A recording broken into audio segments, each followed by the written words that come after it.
नहीं नहीं, बंगाल में सारा क्रेडिट ही उन्हीं को जाएगा। संविधान को तोड़ने का क्रेडिट उन्हीं को जाएगा, उन्हीं को जाएगा बांग्लादेशी घुसपैठियों को रेड कारपेट बिछाने का, उन्हीं को क्रेडिट जाएगा। मेरी बेटियों के साथ दुर्व्यवहार दुष्कर्म करवाने का उन्हीं के ऊपर जाएगा। हिंदुओं को मुर्शिदाबाद से जिस ढंग से मुसलमानों को सरकारी संरक्षण में मारा गया, पीटा गया, व्यभिचार किया गया, उन्हीं को क्रेडिट जाएगा। उन्हीं को क्रेडिट जाएगा जो उनके खिलाफ चुनाव लड़ेगा। सरपंच भी अगर हो गया तो उसे मार करके पेड़ में लटका दिया जाएगा।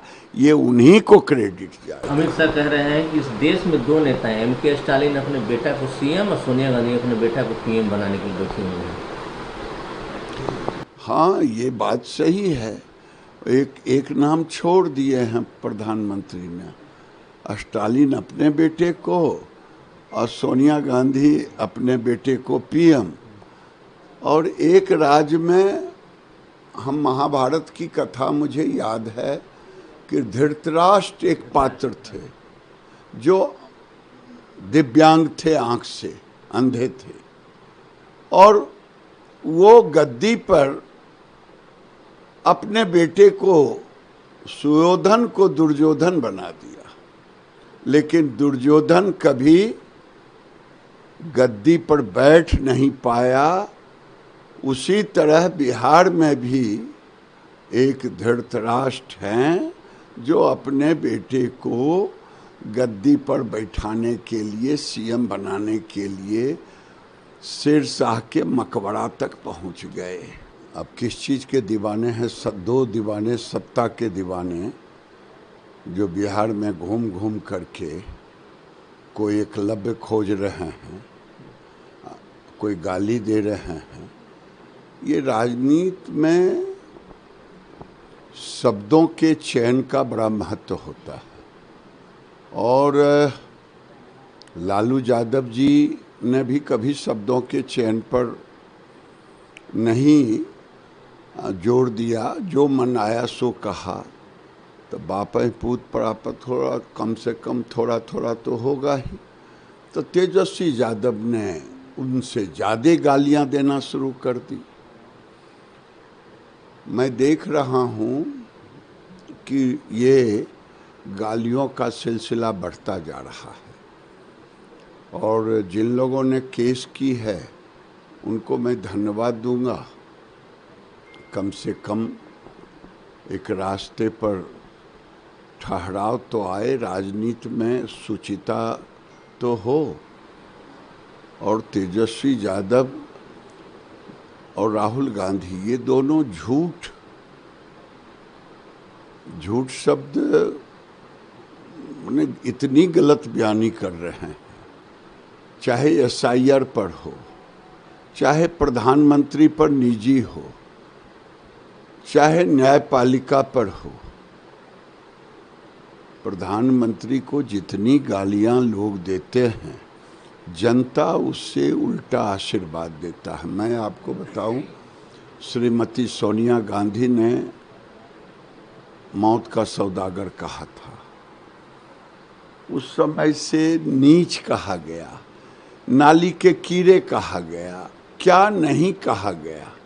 लेकिन जनता को ये लगा, गरीब को ये लगा कि नरेंद्र मोदी मेरा मसीहा है। और मसीहा सचमुच में है।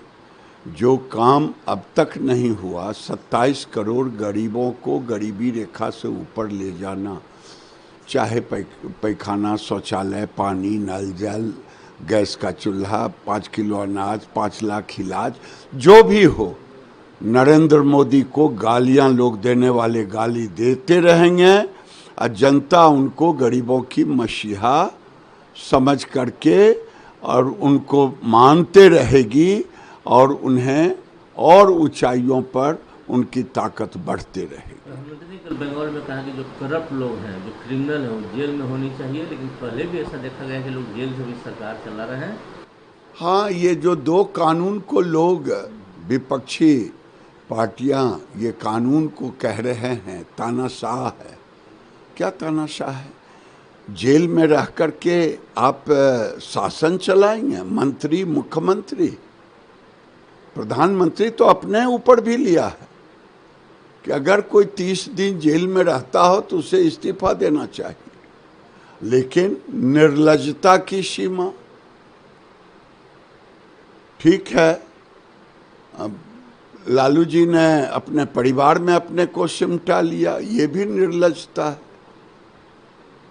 आपने दिल्ली की सरकार को देखा ही कि कई लोग, मंत्री लोग जेल में गए। ये लोकतंत्र के लिए इससे बड़ा शर्मनाक कुछ हो नहीं सकता। और ये कानून आना चाहिए था।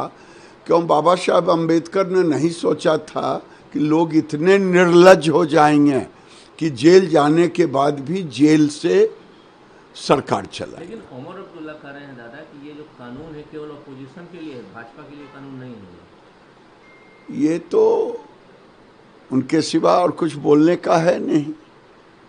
भाजपा के ऊपर कानून कैसे न रहेगा? 302 आज है तो भाजपा के लोगों पर नहीं लगेगा। कोई हत्या करेगा तो नहीं लगेगा। ये किसको बुड़बक ये लोग, कानून में लिखा कहाँ? আমাদের ভিডিও ভালো লাগলে লাইক এবং শেয়ার করুন। কমেন্ট সেকশনে গিয়ে জানান আপনাদের মতামত। আরও ভিডিও পেতে আমাদের চ্যানেল সাবস্ক্রাইব করুন এবং প্রতি মুহূর্তে খবরের আপডেট পেতে প্রেস করুন বেল আইকন।